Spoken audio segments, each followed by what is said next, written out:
কত মাছ, কত মাছ, কত মাছ।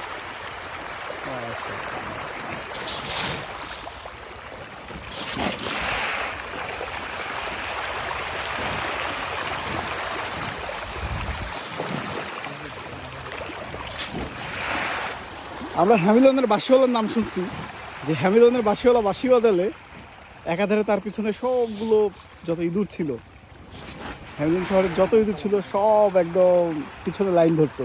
তো ভাই হচ্ছে 30 সালের হ্যামিলনের পাঙ্গাসওয়ালা। তো ভাই যখন খাবার দিচ্ছে যত পাঙ্গাস আছে সবগুলো ভাইয়ের পিছনে চলে আসছে। এই যে দেখেন কি অবস্থা,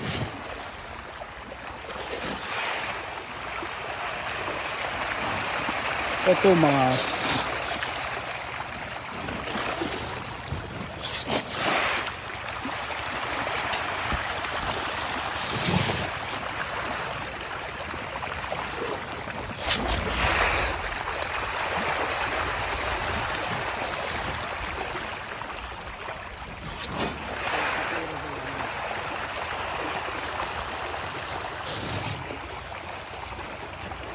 আবার কি আপনারা নিজেরাই তৈরি করেন নাকি বাইরে থেকে নিয়ে আসেন?